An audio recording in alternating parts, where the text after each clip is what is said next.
Hello everyone, welcome to Southern Wreaths.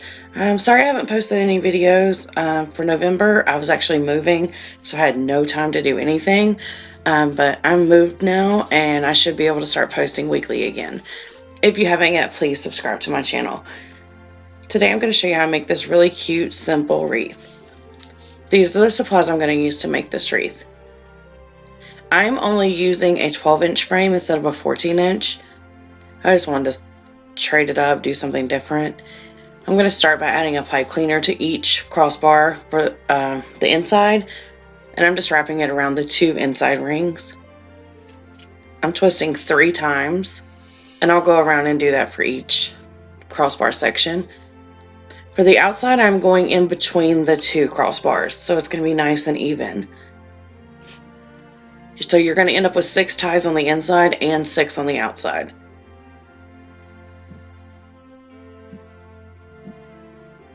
And again, I'm just going around the 2 rings and twisting 3 times. This frame was a lot stronger than the Dollar Tree frame, so I twisted a little bit harder. As you can see, it lays down and ends in between the two, so it's pretty much the same way I make my 14-inch frames. I'm using 21-inch mesh for the base. This is a black mesh. It's not metallic, so you can really see through it, but I'm putting a lot of stuff over top of it, so I wasn't too concerned about that. And now I'm just trying to gather it and get it even in my hand so I can attach it to the frame. And I'm going to use a zip tie and put it where there's a pipe cleaner, but I don't twist the pipe cleaner. I save that for the last poof.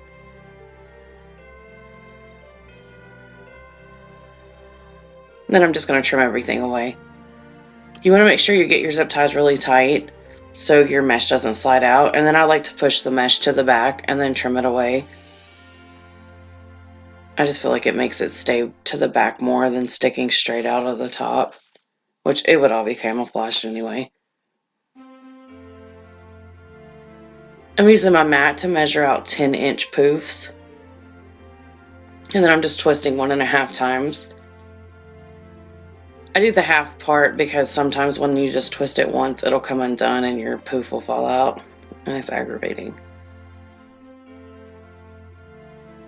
You can see my hand kind of creates like a C shape when I grab the mesh and then I pull it, and I keep that shape with my hand, and it usually gives me a pretty good poof. And then I do like to fluff as I go. So I'm going to go around and finish the outside, and then once I get to the last one, I'm going to pull the mesh into the center and put it into the closest pipe cleaner. Just twisting once just to pull it to the center. And then I'm just going to continue doing my 10-inch poofs. And I'll do that all the way around. My last poof, I will open up the first pipe cleaner that I started with and add that in. And here I'll show you. I'm just using one of my hands to open it. And then I just add it on top of the mesh that's there and then twist it. And then I'll just trim all that away. I find it easier to attach the mesh to the frame if I trim it away first. And I'll just pull it in between the 2 poofs and push it to the back. If anyone's interested in following me on social media, you can find me on Instagram at Southern Wreaths More, on Facebook at Southern Wreaths, and I also have a Facebook group called Southern Wreaths and More. I also have all of these links in the description below. Now I'm just going to attach it with a zip tie. You'll see after I cut that, I push the zip tie around. That's because I don't want anything sharp sticking out of the back. And then I just trim it away. And then I'll just go through and fuss with it a little bit and get my poofs the way I like them. And this is a good, nice poof base. You can add anything you wanted to on top. You could do curls or ruffles or anything. I'm going to cut my mesh at 20 inches. This mesh was like a fabric mesh, and my rotary cutter did not want to cut it. I ended up changing it halfway through. My blade was dull. So if you have trouble with that, you can always use scissors. But I'm just showing you quickly how I cut it into 20-inch pieces. You can use anything you want to cut it.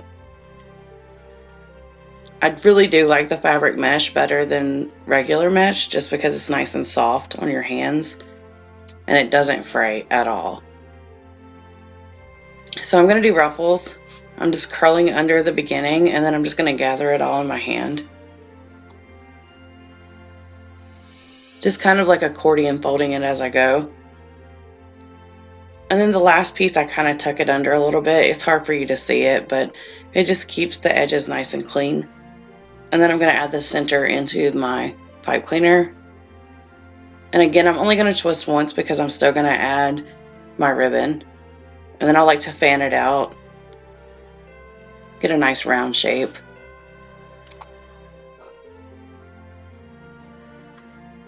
And here I'll show you again. I like to put something heavy on the end before I start ruffling, and that just makes it easier. It keeps everything flat. And that's sped up. I don't actually make ruffles that fast. Wish I did, but I don't. And you want to make sure you have it centered before you start twisting. So I kind of pull the two edges down just to see if they're the same. And then you can adjust from there. And then this one I'm just putting on the outside. I just wanted to show you that you do it the same way. You just kind of sometimes have to hold on to your frame with your finger as you're pushing in because your wreath wants to go across the table.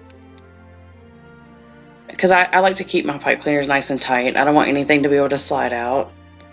And I'll just continue adding these ruffles to all of my pipe cleaners. So I have 12. And again, they're cut at 20 inches and it's 10-inch mesh. Now I'm just fussing with the edges to make sure everything's covered up and looks nice and uniform. It's not really necessary. I just kind of like each ruffle to overlap some so that it looks nicer. These are the two ribbons I decided to use. I thought they coordinated very well with the mesh. And I just like to use my 12-inch piece of cardboard. And I'm just wrapping the ribbon around it. Again, I'll need 12 pieces of each one because I'm only using the two ribbons. And I want one of each in each section. I'm just kind of smoothing it out each time I go over it just to make sure it's nice and flat and even. And then I just slide my scissors in on each end and trim it away. I don't normally do more than 7 or 8 wraps around the cardboard because I find it gets too thick and your ribbon doesn't come out the same length. And now I'm just dovetailing the ends. I'm just folding it lengthwise and I'm going to trim from the wired part into the crease. And I'll go through and do that with all of my ribbon. And then I like to stack them the way I'm going to add it to the wreath. It just makes it easier so I can just grab and put it on there. With ribbon like this, you can decide how you want to do it because if you see this pattern goes one direction, so you can turn your ribbon halfway through as you're going around to make sure it's all facing up and down. I don't really concern myself with that sometimes. Just depends on, I guess, the pattern. This one I didn't really mind it just being whichever way because you can turn it and make it whichever way you think it looks best. But to add it, I take my stack, fold it in half, crease in the center, I open it, I pinch at the crease, and then I add that into the pipe cleaner, twist 3 times, and then roll it down with a glue stick. And that just creates a cute little curl. So it's nice to match your pipe cleaners to your wreath. It's not necessary. You can always tuck everything around to the back. And now I'm just going to show you how I do the edge. It's pretty much the same way.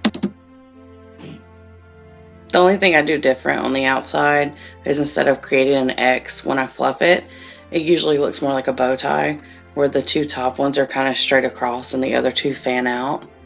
It also reminds me of a butterfly. You'll see I just kind of keep the one in one place and then the other 2 come out.